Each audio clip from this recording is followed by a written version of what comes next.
I've removed the sagging corner of my scenic bit there to expose the point motor and its base. And remember, I was having trouble with getting good continuity through this point, and I think I may have mentioned over center switch.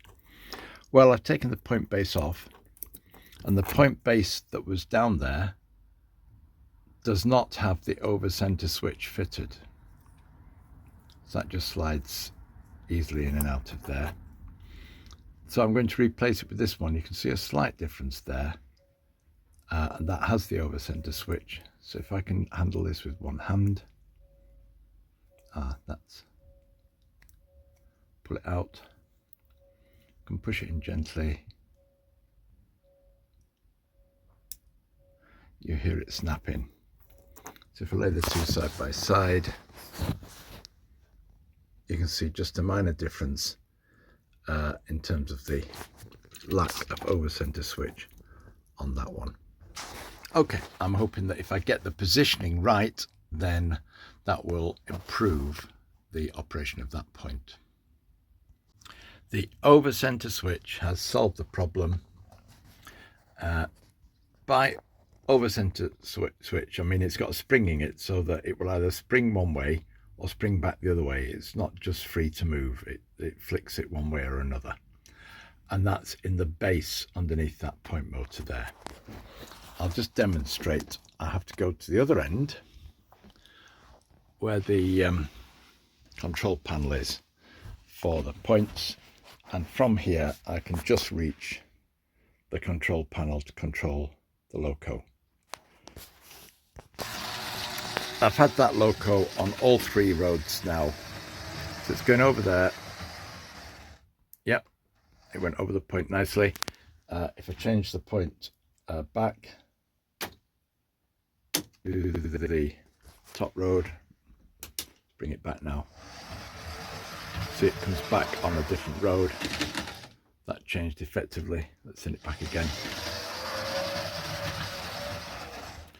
Bring it down again. So down there, bring this down. Same at the other end, so that we get the continuity.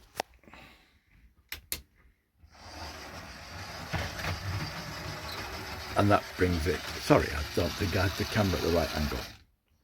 I'll send it back again.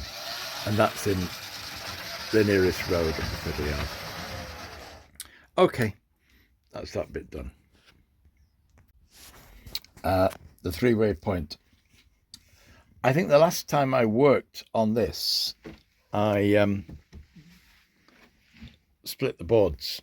There is a board join there, and there is a board join all the way through there. I think you can see it. I did get through the tracks. So it's possible to undo some things and lift the board up so you can see what you're doing underneath. I am reluctant to lift the board up. There is a back scene on there. It does mean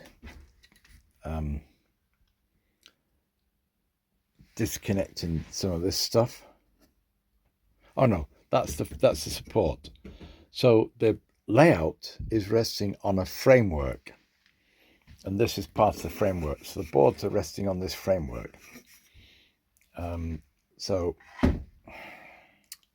if I can't tackle it from underneath, and I'm desperate to get that three-way point working, then it might be that I have to strip off all the loose items and attempt to tilt the board up onto that edge there so I can get to it. Well, that orange bit of wire shows what I need. Basically, I think if I start off with an extension piece, so the extension piece that was on the point motor has gone. The point motor has come free from the base underneath, so it's now dangling by its wires. At the point at which it's come free, it's dropped the extension tube, which is 2 parts. Chance of finding that is small under my layout. Might be easier to get a new one. So, musings and ponderings there. Let's see if I can do anything from underneath, first of all, to save lifting the board.